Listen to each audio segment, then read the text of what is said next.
If you're a pastor or a church leader, pay close attention to this.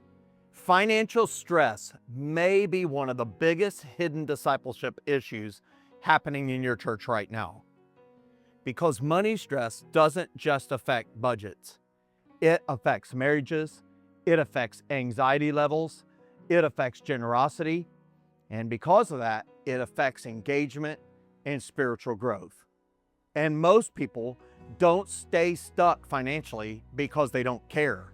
They stay stuck because no one has shown them a clear path forward. That's why it matters.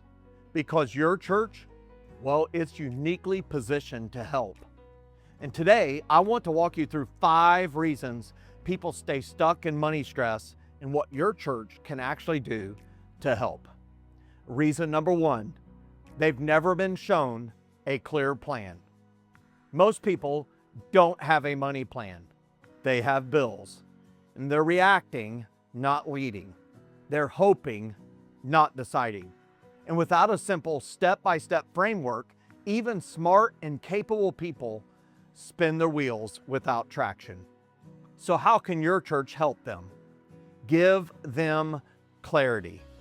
Not shame, not humiliation, not pressure, clarity. See, when people understand where they are and what to do next, stress begins to decrease, and a simple biblical pathway changes everything.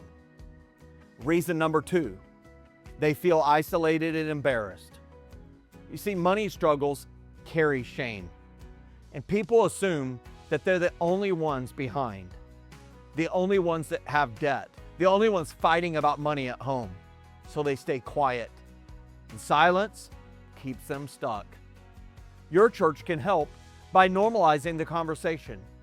When a church creates safe, structured environments like a group study or in-person learning experience, people realize they're not alone. Community breaks shame, and once shame breaks, progress begins. Let's talk about reason number 3. They confuse income with health. Many people believe if I just made more money, everything would be fine. But we've seen it again and again. When income goes up, the stress remains. Because the issue usually isn't just income. It's habits, it's systems, it's mindset. So what can your church do? You can teach stewardship, not just survival. And when people learn how to manage what they have, to build margin, to reduce and eliminate debt, and live a life of purpose, financial pressure begins to lift, regardless of their income level. Reason number 4, they don't connect money to discipleship. This one is big, real big.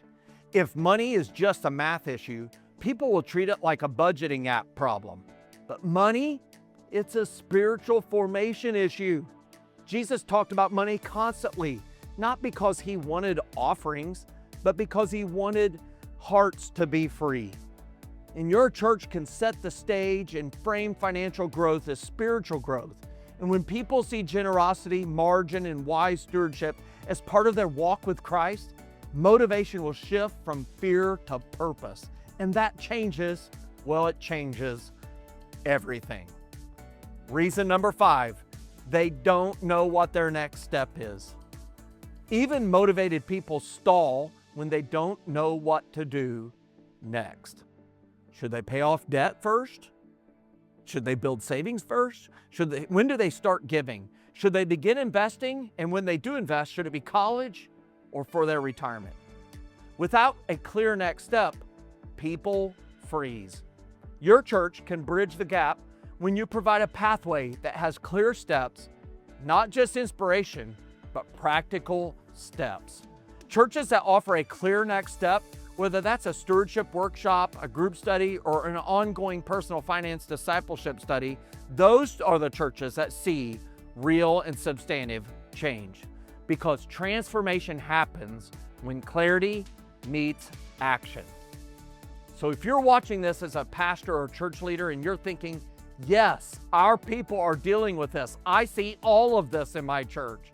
I want you to know you don't have to solve this problem on your own.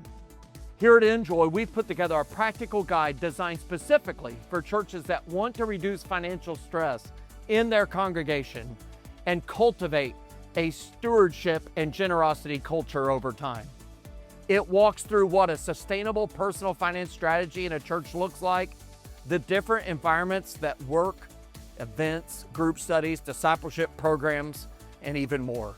Plus, it shares how to implement this without overwhelming your staff. You can grab the guide today. Just click the available link, fill out the form, and we'll send it your way. With no pressure, but a lot of clarity. And because when people win with money, marriages get stronger, anxiety decreases, generosity increases, your church, well, it becomes healthier. And that's worth building toward.